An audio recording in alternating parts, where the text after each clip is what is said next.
Hello guys, in this video I'm going to show you how to create a simple calculator using your C# Windows Form application. So I'm going to show you how to make this kind of a calculator which can perform your basic operation of division, multiplication, subtraction and addition. And in addition we will have these two buttons called clear entry and clear button. And I will also show you how to add two decimal number. For example, you want to add 3.3 plus 12.5. You could do that using this calculator, and it will show this pending result here in a label. So when I want to do some operation, you see it shows me this pending a value in this label here. This also I'm going to show you. And basically I want to make this calculator like a window calculator, but obviously this Windows calculator is much advanced than this calculator, but I'm going to show you how to create this simple kind of calculator which can perform these operations. Okay, so let's get started how we can create it, and we are going to create it something like this. So I will open my blank project. I'm going to create a new project. So I will click new project. This will be a Windows Form application project, and I will name it as calculator. Okay, click OK, and will create a project for you.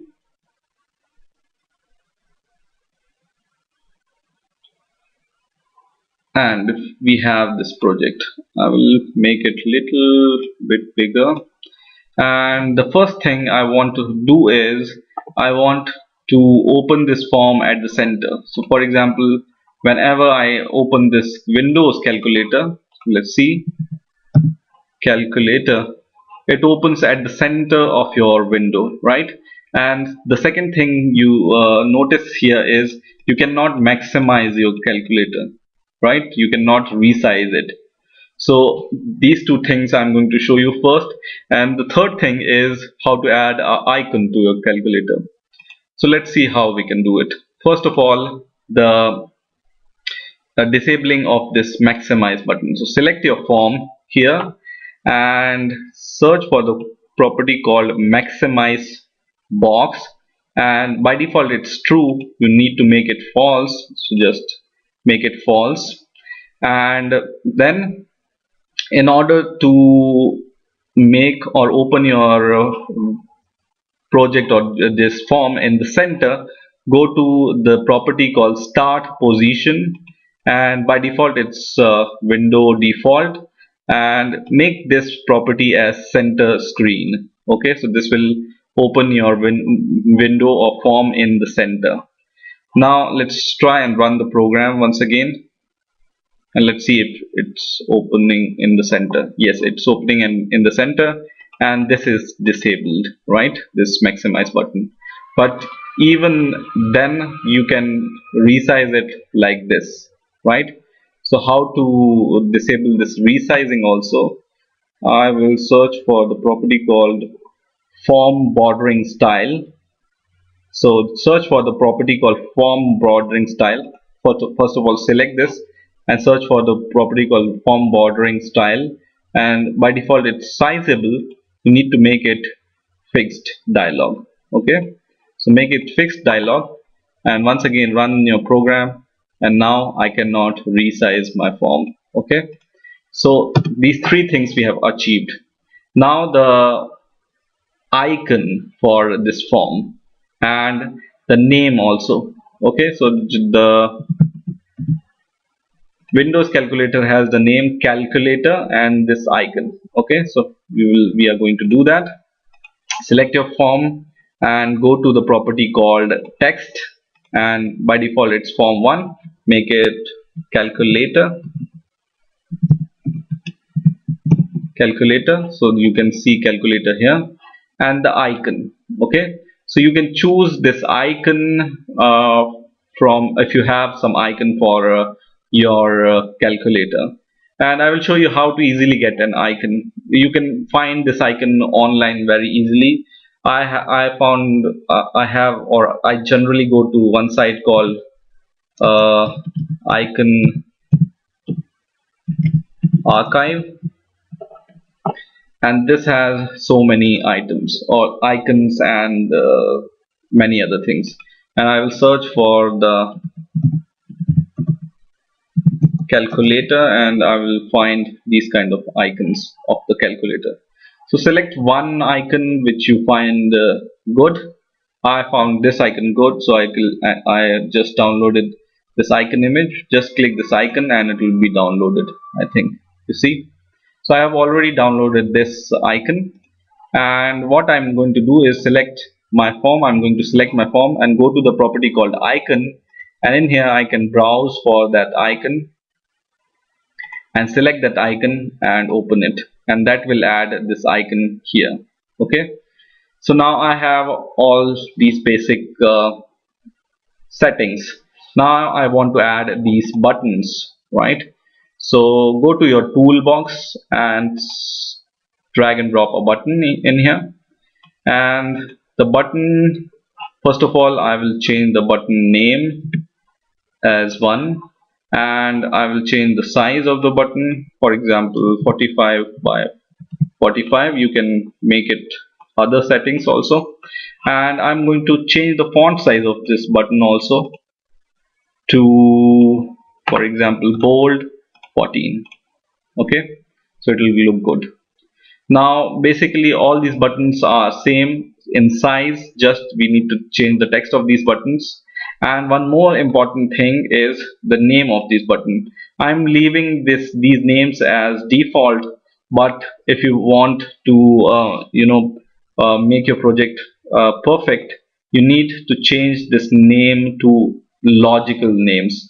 For the because I have time constraint, that's why I'm not changing this, but please change these button names according to the logical name. For example, for this button 1, you can just name it as button 1 or button 1, something like this. Okay, so change it like this, and what I'm going to do is I'm going to copy this button, just copy it and paste it. Okay, and once more paste it, and we need a row of 5 buttons like this, and I will copy this row of 5 buttons and once again paste this, and I will just settle it here, once again paste it, settle it just below that, and paste it and settle it just below that. I will resize this form a little, and okay, now I will just change the text of these buttons. So this starts from here. So as you can see here, this 0 button is a little bit bigger, and this button is little bit bigger, right? Equal to button. So I will change it like that. This will be like this, and this will be like this. And now I'm going to change the text. This is our button 0, 0. This will be 1. This will be 2. This will be 3, 4,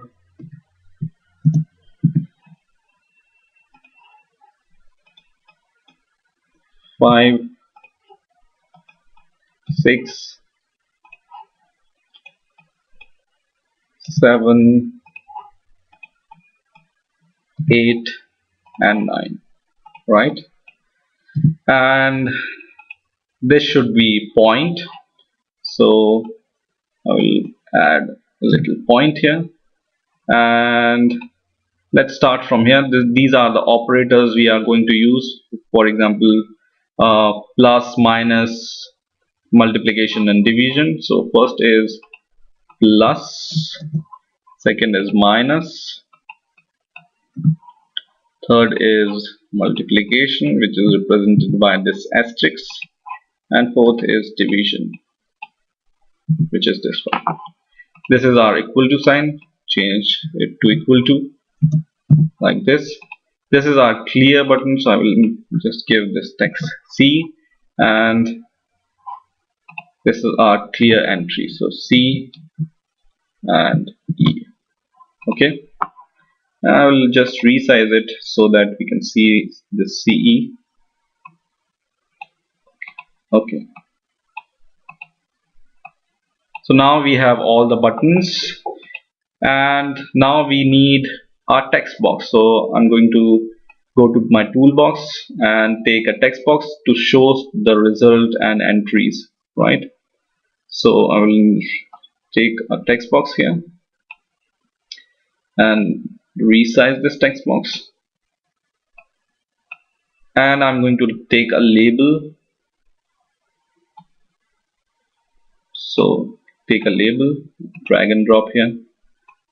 For now I'm not changing the text in the label, but yeah, you can change it. Just select both of these labels and text and go to font, and we are going to change this font also as bold 14. Okay, so we can see the text. You can change the label background also. Just select your label and go to the property called background.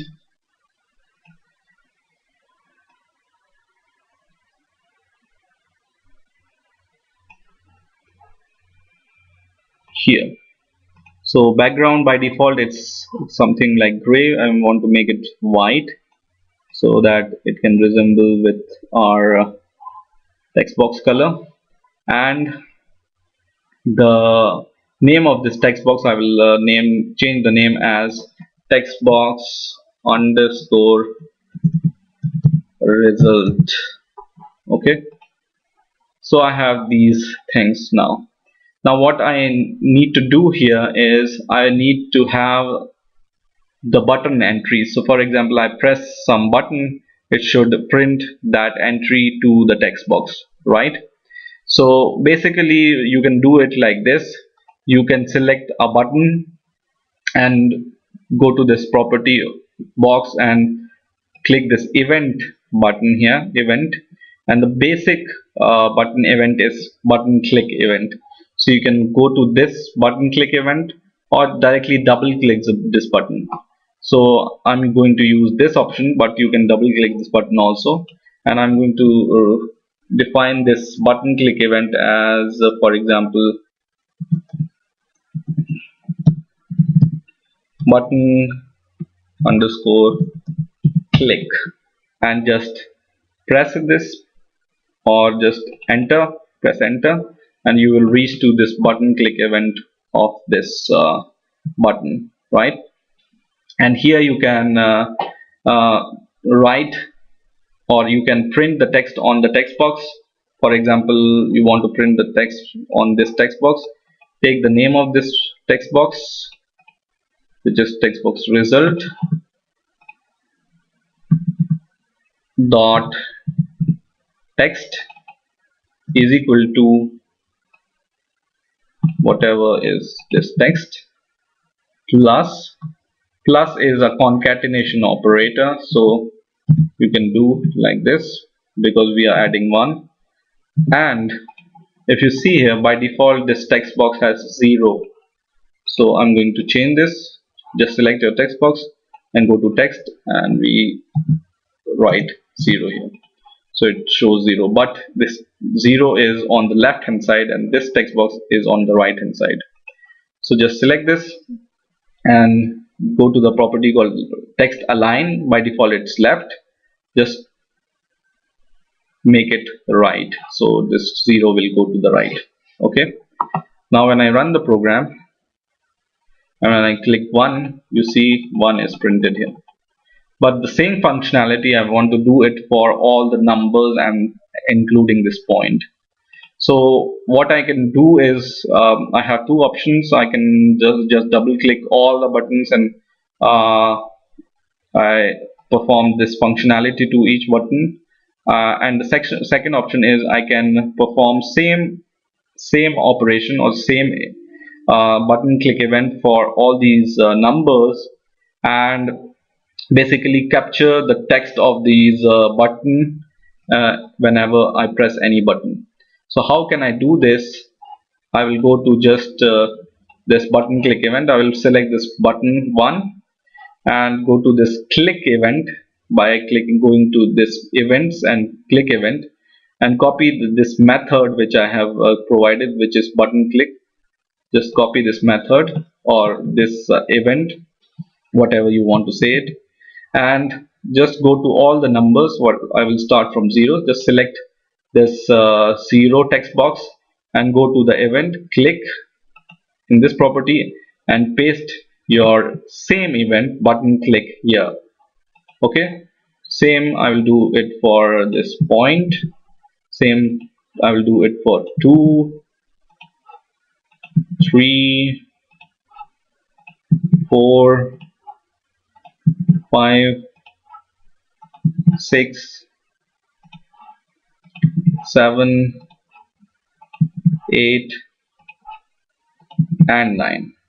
Okay, and once again go to your code, and now this button click event will be performed when any of the number button is clicked.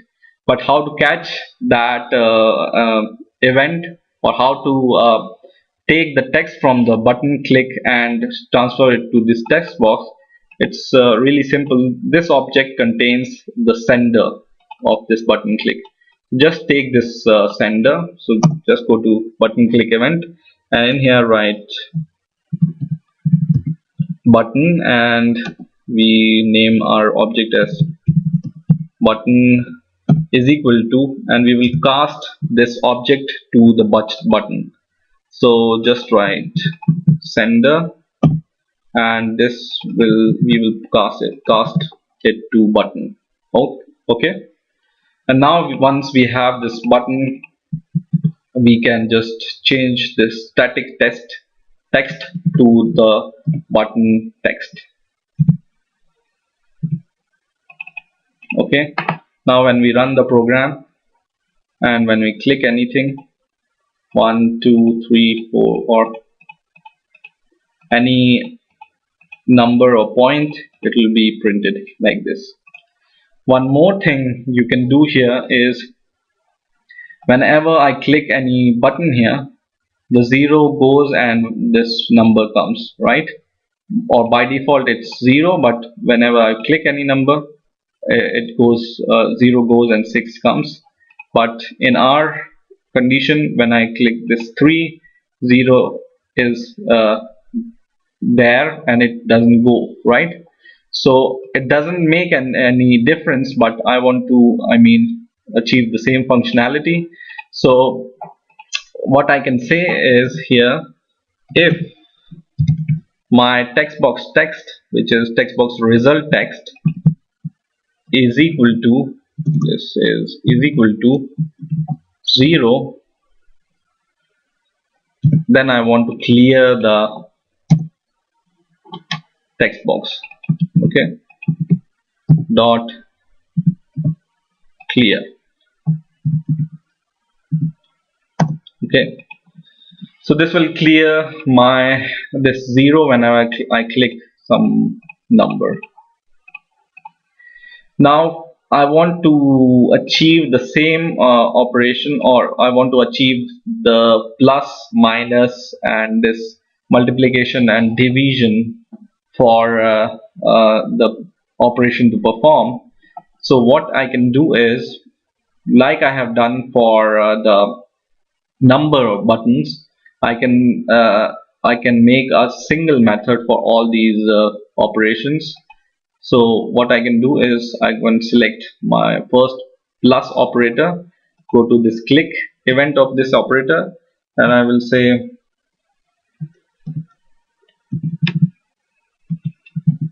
operator click event underscore click, and just double click it or press enter, and we reach to the operator click event.